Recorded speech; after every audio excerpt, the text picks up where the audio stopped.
Hi there, and welcome. Today I'm going to talk a little bit about your student email as well as Google Hangouts so that you know how to get in contact with me and your fellow students whenever you are working on projects. You see, I just actually got a new email. So with this here, do keep in mind that I'm using my teacher email. So mine looks a little different than yours because I have played around with it a lot and I have made it as functionable as possible for what I use it for. So odds are the first thing you notice is that my inbox does not look like your inbox, but we can make your inbox look like mine if you really like the way mine looks. Now, granted, I have my background set and I'm always changing my background. So in order to change your background, you actually do have settings up here so that you can change the theme to your Google email whenever you feel like it. And there are a lot of options here, and they're always changing things and adding things. In addition to that, you do also have the advantage that you can actually add on your photos. So if you want to make it super personalized, you can always do that as well. I'm always coming in here and changing things every school year just to kind of make things bright and fun and more personal to me. It's always nice to log into your email and actually have it look fun because then it makes you actually want to check it more often. So the other thing you probably noticed about my email versus your email is that I have got multiple tabs, it looks like, to my email system. These are actually 4 different inboxes that I use in order to help filter my information and my emails that are sent to me so that I don't have 100 emails in my inbox that I have to filter through, because then it just becomes a daunting task that I don't ever want to undertake. So my primary inbox here is going to be where people directly send emails to me. So whenever you guys email me directly, or whenever parents email directly, you saw as soon as I opened up the video, I got an email from a parent. They emailed it directly to me, so boom, it goes into my primary because it's a very important email that I need to look at and potentially email back to them about. All right, promotions is going to be where all of my target emails end up. You notice that I really don't check these, but I do get a lot of them when it comes to my daily go about. So this is just a way to keep it out of my main inbox, but still have it if, say, like they send out a coupon or information about something that I ordered. I might want to have that for later, but I don't necessarily want it in my inbox where it's gonna just clog things. The other third folder inbox that I have is my updates, and this is where I tell you guys every year I have students ask me, well, Miss Daniels, I shared it with you. What do you mean you didn't see it? Or why can't I just share this document with you? Why do I have to submit on Google Classroom if I can just click that blue button and not have to worry about it? Here's my answer. I get 100 emails a day.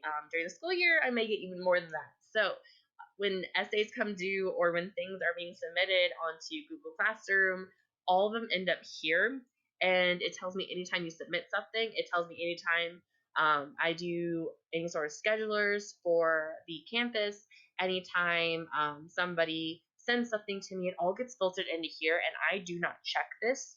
This is just a way for me to get a notification saying, oh, they submitted it. Okay, great, versus me actually going through this and which to know, oh, they submitted it on August 19th, what time this email will come in, so that I can double check it there. I don't do that. So if you share something with me, it's going to end up in this folder, and I'm not going to see it, and I'm not going to accept it because I will not go hunting for it.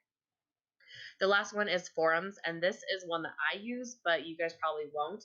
It is kind of nice though because this filters out all of my daily bulletins that I get sent. So like your student bulletin would end up in this one, so that it's not in your primary inbox. This is where like someone sent something kind of directly to you.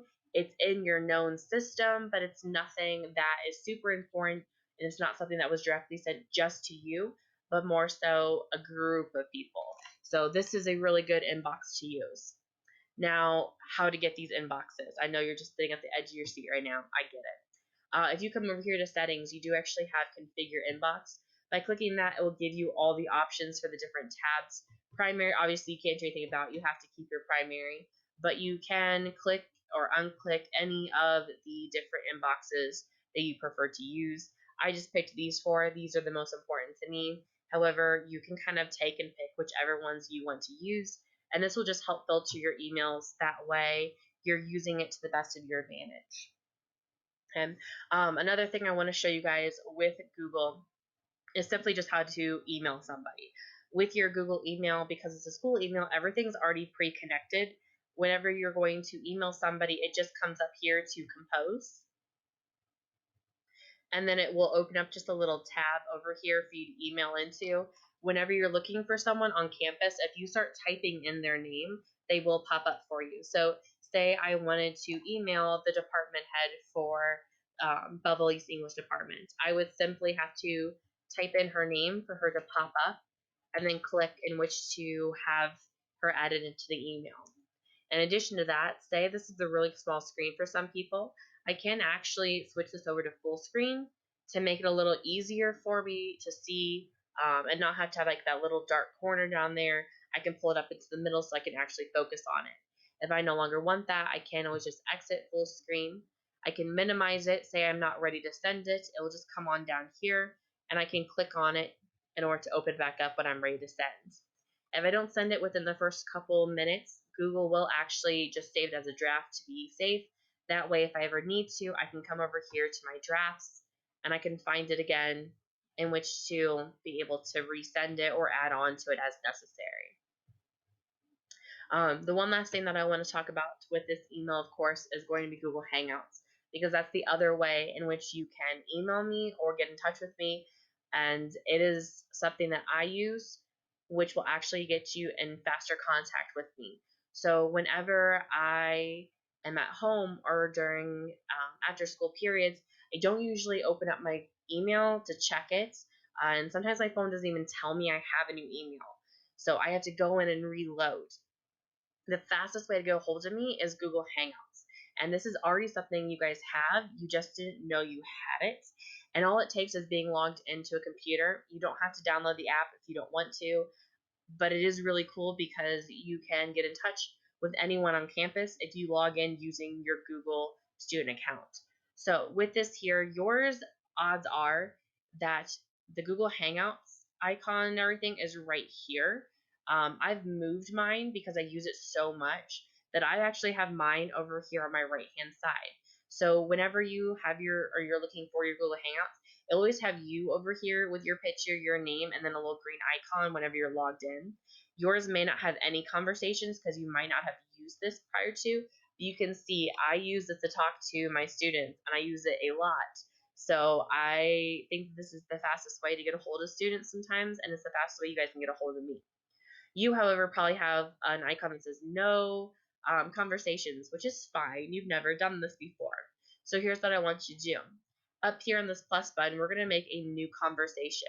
And just like whenever we made emails, everything is going to be entered in when you're logged into your student account. So say I'm looking for a student that I have or a student that I have had previously. Say I'm looking to message the department head still. So I could still find our department head just by typing in her name. Same as I could find prior students. Okay? And it will tell me how long ago I actually got in contact with them. In addition, I can go ahead and I can search for a classmate. Even if I had never talked to them before, because they are on our system, I can find them. So once you are ready to send a message to somebody, so we'll use Abraham. So say I wanted to get in touch with Abraham, you can see that all my past conversation is already here for him. It keeps track of everything. Do keep in mind, as a disclaimer, everything is tracked by the school, so don't be stupid when you're using this. It's not like a private chat system. Everything that you send is saved onto the server for the school. So while it is a great way to get in touch with other classmates, it's a great way to get in touch with your teachers. Do keep in mind that this is going to be tracked, and the school can pull it up and look at it in order to look at your past conversation. So don't think that you're being really sneaky with anything, because you're really not. You do have emojis here too, which is kind of cool. So it really is just like an extra chatting system that gets sent. So it's a great way to get in contact, and is definitely the best way to get in contact with me. should you ever need it. So I hope you guys make use